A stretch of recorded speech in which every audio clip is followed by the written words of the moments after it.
শিক্ষাৰ্থীয়ে মেডিকেলত চান্স পাইছে নীটৰ পৰীক্ষা দিয়ে এইটো গোটেই ভাৰতবৰ্ষত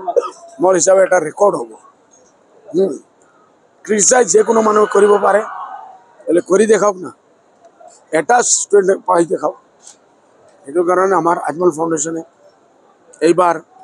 নীটত 450ৰ ওপৰত পাছ হৈছে আমাৰ লয়াৰ্ছ পাছ হৈছে আমাৰ চৰকাৰী যে এডমিনিষ্ট্ৰেটিভ লাইনে আমাৰ পাছ হৈছে বিভিন্ন লাইনে সকলে কাম আৰম্ভ কৰিছে এইটোৰ কাৰণে আমি আজি নিয়াৰ এবাউট 7,000 ষ্টুডেণ্ট আমি মাতিছোঁ এপ্ৰিচিয়েট কৰাৰ কাৰণে বিভিন্ন লাইনে এপ্ৰিচিয়েট কৰিছোঁ টিচাৰসকলক এপ্ৰিচিয়েট কৰাৰ কাৰণে কৰিছোঁ এই চব কৰিছোঁ কেনে অহা দিনত ফলটো আমাৰ আৰু ভাল আহিব লাগে আৰু গোটেই অসমবাসীসকলে এইটোৰ পৰা এটা প্ৰেৰণা লৈ নিজৰ জেগাত নহ'লেও এটাও স্কুল খোলক এটা কৰি হ'লেইতো হৈ যাব যিমান অন্ধকাৰ বেছি ৰাখে মাত্ৰ একটা দিয়া যদি আপুনি জ্বলাই দিয়ে বহুত ৰোশনী হৈ যায় আমাৰ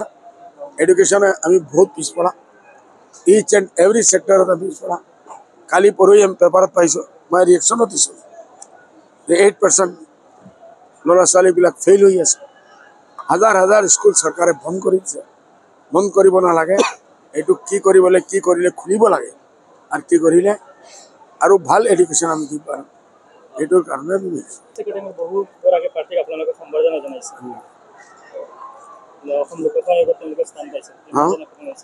বিভিন্ন জেগাত স্থান পাইছে বিভিন্ন জেগাত অফিচত চাৰ্জ পাইছে কাম আৰম্ভ কৰিছে আলহামদুলিল্লাহ আৰু মই সিসকলক বুজাইছোঁ কোনো চোৰ ডাকাতৰ নিচিনা কাম কৰিব নালাগে ইমানদাৰীৰ সাথে গৰীব আহিলে গৰীবৰ লগত দৰিদ্ৰ মানুহক সহায়ক হিচাপে আমি কৰিব পাৰোঁ আমি ওপৰত এটা গদ্দিত বহিছোঁ এই গদ্দি চিৰজীৱন নহয় এই যদি আমি মিছ ইউজ কৰোঁ এই গদ্দি ওপৰলৈ চিনি হ'ব পাৰে আজি ডাঙৰ অফিচাৰসকল জেলত নাযায় নেকি হা যায় আমি আমাৰ ল'ৰা ছোৱালীক বুজাইছোঁ যে আপোনালোকে এইটো কৰিব নালাগে নট 10 বিঘা অনলি এক গ্ৰুপে দি আছে 10 বিঘা স্কুল কৰাৰ কাৰণে আজমল সুপাৰ 40 স্কুল কৰাৰ কাৰণে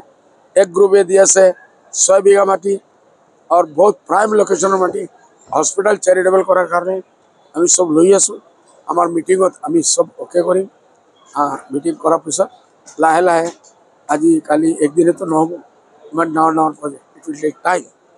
আমি এইটো কৰিম মৰাণ চাহ আহিছে তেখেত 11 বিঘা জমিন দি দিছে গোটেই অসমৰ পৰা মানুহে